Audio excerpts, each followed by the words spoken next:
So I welcome all the World Wide Web community that is watching this conference. I welcome the audience again after lunchtime. And I would like to introduce the first speaker of the afternoon session. I give the stage to Mr. José Coelho Ramos from Portugal. He's going to give a speech which title is Sharing Experiences from PII to PhD Research, Measurement of Innovation. Mr. Ramos. Hello, good afternoon to everybody.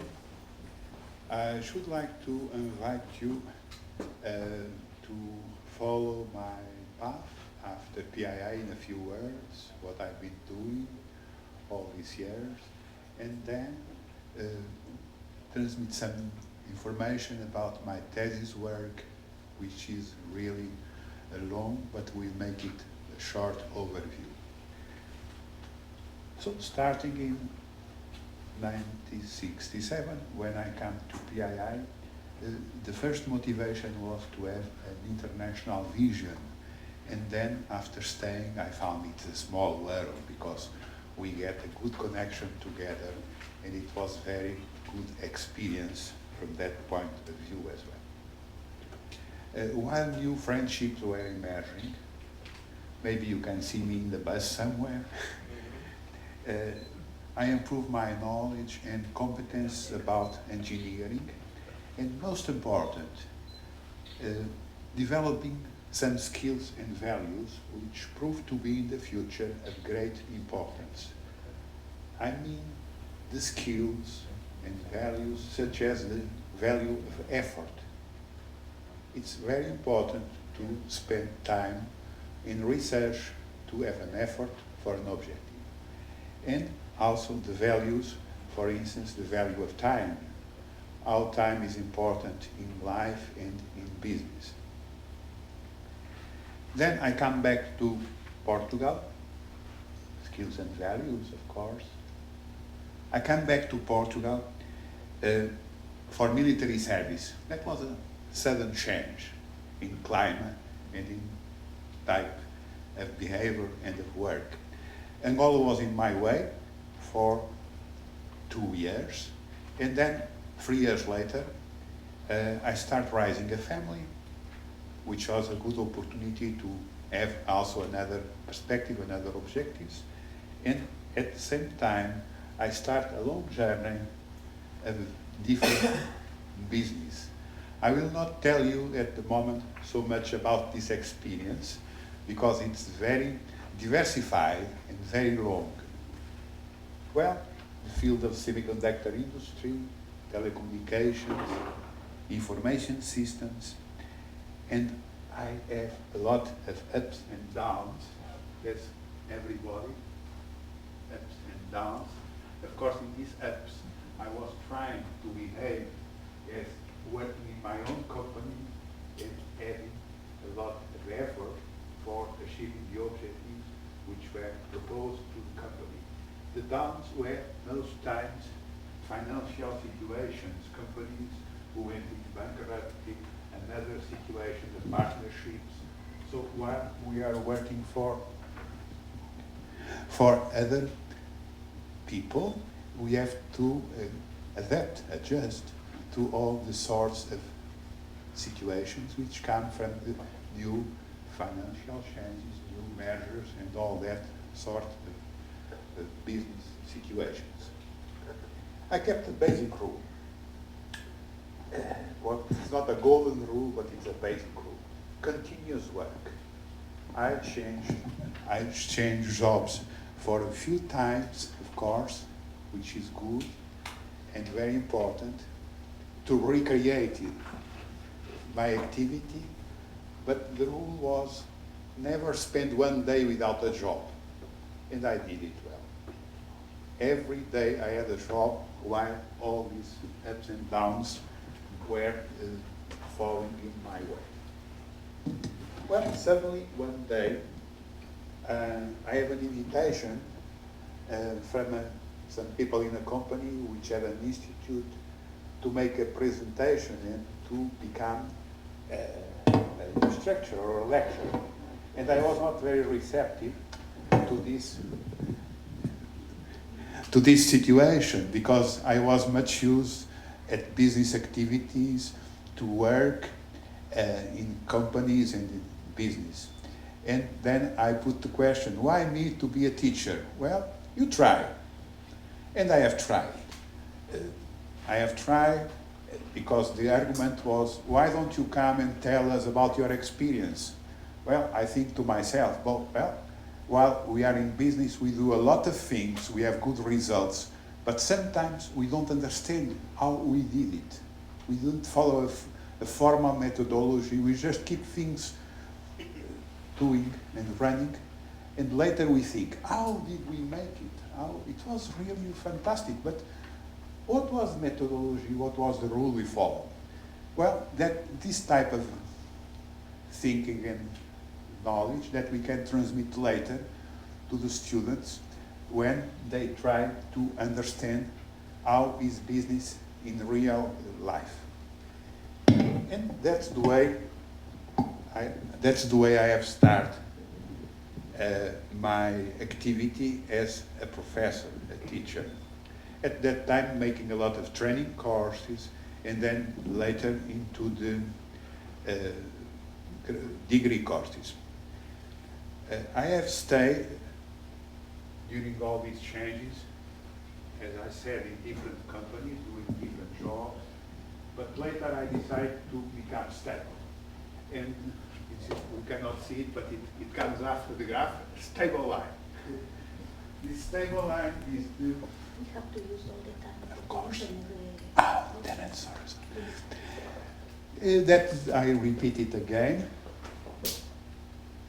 according to our internet friends who are following us. So the stable line will be on to the right, where I decided to join the National Company of Telecommunications and put some of my experience, international and other multinational companies, into this National Company of Telecommunications, and it becomes a stable line for the future. This happens for 20 years. I was later, 15, 20 years. I was later working for this national telecom company, Portugal Telecom.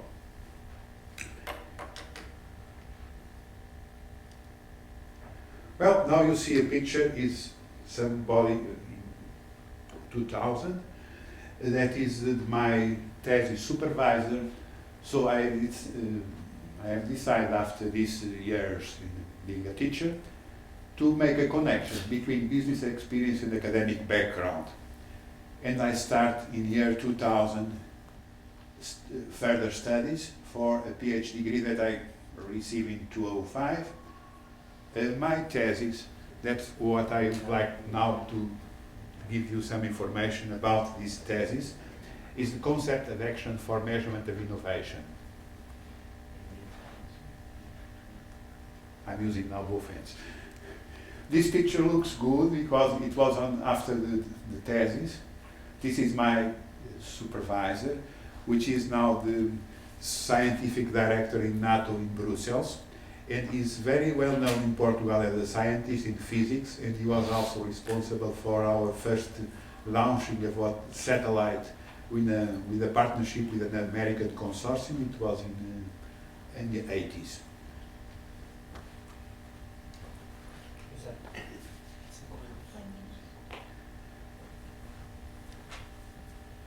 Innovation. That's the main question. What is innovation? How to define innovation? Well, we all know what it is, but however, it's a difficult concept to explain.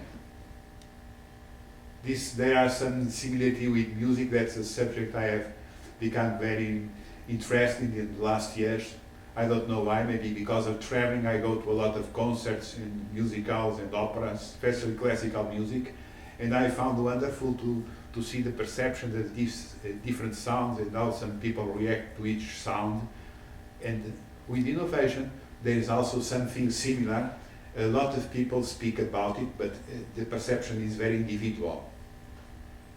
So now you have just information about the concept of action. Is based on the history. So since the 17th century back in time, this concept of action is well known from the science. So different people have worked on this concept. And this was the base for the thesis. The action is the product of energy and time. So you have here energy and time. This means exactly that when we make some job, some project, some industrial process, both resources we use, we call it energy, and time is the time we need to achieve a certain task. This is related to efficacy and efficiency. The energy needed to achieve a task and the time period used to achieve all operations are the measure parameters. And so we continue that way during the evolution of a process, maybe a small, a big one, or just a couple of actions in the business activities. We measure this action and we state that when the action is reduced, there is innovation. If not reduced, it is only a new action. Because innovation in this perspective is just action is decreased, and then we say it's a period of innovation.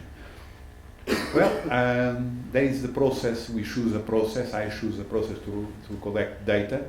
Installation of fixed telephone lines, and also we went to Spain and Portugal Telecom and Telefónica Spain. We are very near Spain, so we have relations also for collecting data and comparing situations.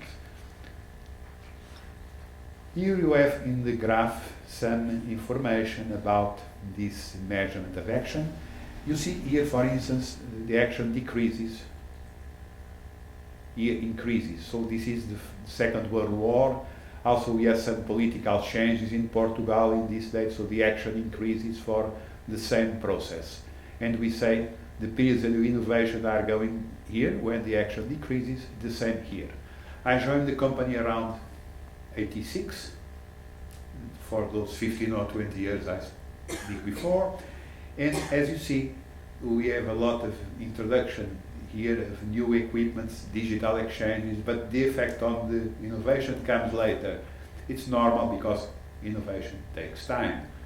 So after the 10 years later, 7 years later, we feel the decrease of action and we call it a period of innovation. In Spain, we have a perspective of more regular decrease. So as you see, the trend is slower, but not so ups and downs.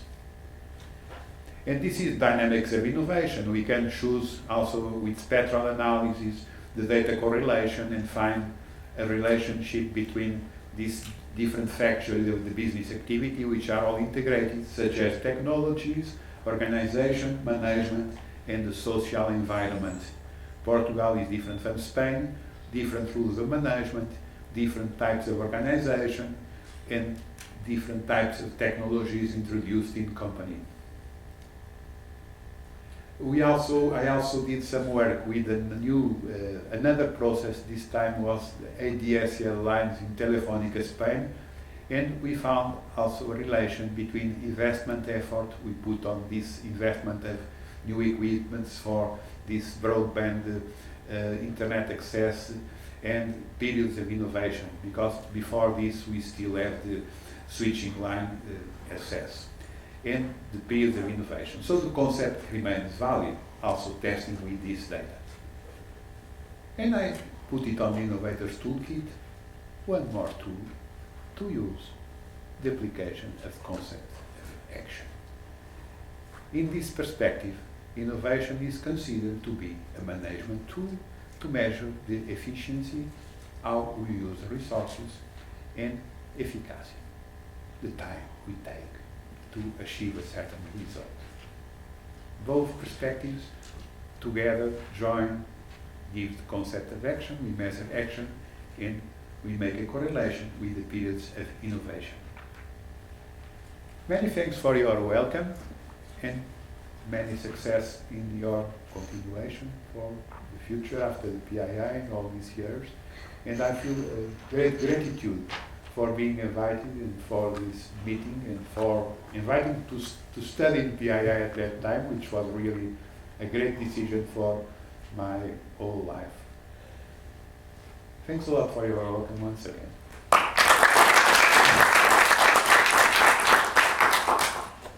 Thank you, José Ramos. Muito obrigado. Now we are going to put some photos that were given kindly by Sholu.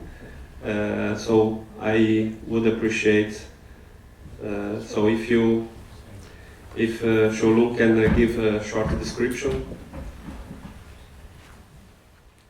Okay, as part of this organization, we've contacted a lot of colleagues, classmates from our period, 67 to actually overlapping with the subsequent years in the 69. And some of these people really wanted to come. They couldn't come for various reasons, and they have sent me a few slides to show to you, just to show their face, see how they look like today, and also to give you a little bit of history of what they've done since they left PII. This is Mr. Professor Shankana Narayanan. I can still pronounce that name, but we know him as Sankey. It's just too long a name to pronounce. So he was hoping to come, but he had an eye operation 6 months ago, and his doctor wouldn't allow him to travel, so he couldn't come. But this is what he has done after he left PII. So you can read yourself. I won't want to waste your time going through in detail. You can also get copies of these slides from me if you want after the session.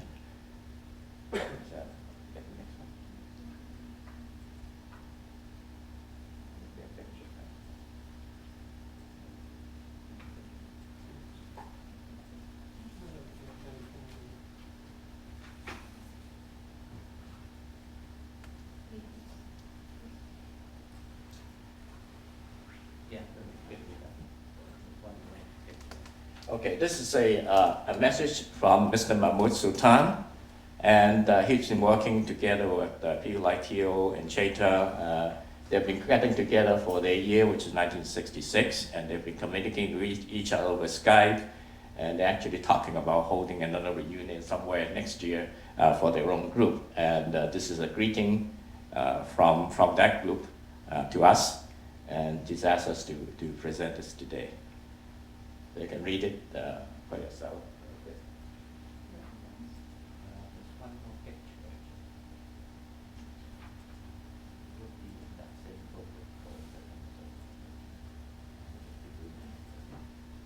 Okay, this is the last one I want to show. This is from Rudy and Helga Brosch. He's also from our year, 1967. He's from Austria. And he could come today, but he would really like to say hello and send along this recent picture of them, I think, vacationing in southern France or someplace like that. It should be Italy. Italy. Oh, okay, maybe I'm not good with language. Okay, and that's what I want to show now. Also in the background, you've seen a lot of pictures, which are my collection of pictures from the period of 67, 69. In PII, we're going to continue to show that in the background, maybe even after the conference. But if you want copies of that, just approach me. I got CDs. I also can put it on your USB finger for you. Thank you. Now I would like to welcome to the stage Professor Jacob Gavan, Head of Communication Engineering Department at Sami Shamoun Engineering Institute, Israel. This is one field I'm interested in this. I and the speaker was before me, Jose, we are not people from the control, we have people in communication. But I've missed the former year of compatibility, and I began in control theory. But I was most of my time I was interested in radio communication. So I have not made my stage and here in Eindhoven and my master degree, but in Huizen.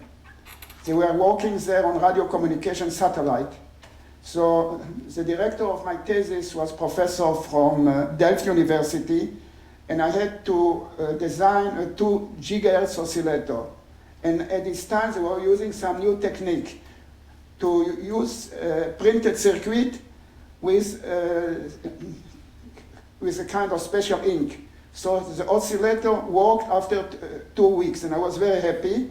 But the director of my thesis told me if I want to get a better mark, I have to find the noise contribution of the oscillator to the satellite system. So this was very difficult and took me at least 3 or 4 months of work, of hard work. And Shanky helped me to correct the English of my thesis, because at this time my English was very poor, because my English was my 3rd language, or my 4th language. Now, after when I finished PII, I entered to Israel to a private company, and I worked there in control and radar. Radar was high frequency, what I liked. And also here, when I was in PII, together with Jose, we have a very nice lab about microwave, and who gave me a lot of knowledge and experience. Then after I was using the same stuff for my teaching later. Okay, I work most of the time later in radio communication. I was a few years in Congo, and there we have founded with the local university and the telecommunication service a department of communication engineers. And it helped me after in Israel. And when I go back to Israel, I worked mostly in academic instead for the industry. Academic, one of the things I was interested in satellites. But satellites, they are very high altitude. At least 30, Geostas satellite are 36,000 kilometers from the ground. And LEO, low Earth orbit, 700 to 2,000 kilometers from the ground. So it is a lot of dispersion loss. And so we're speaking now to put some UAV. Israel is thinking UAV. It is a plane without pilot at an altitude of around 20 kilometers. This is a kind of NASA UAV for the first one. The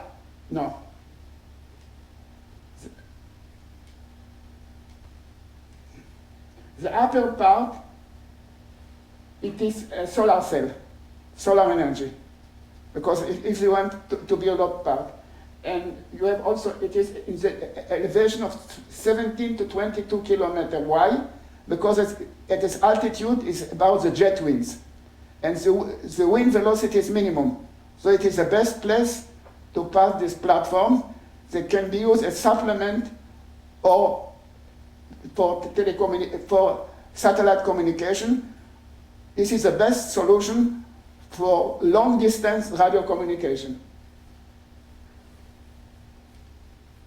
Here you see, so for long distance communication, wireless, the best way is geostationary satellite. Today, they are operating at the first, it was a science fiction of Arthur Clarke. Nobody believed it will exist. Now, operating more than 400 geostationary satellites in the world. And in the future, they went to instead of communication or remote sensing, they went to use geostationary satellite to send solar power to ground by microwave. But this is quite a long dream to achieve.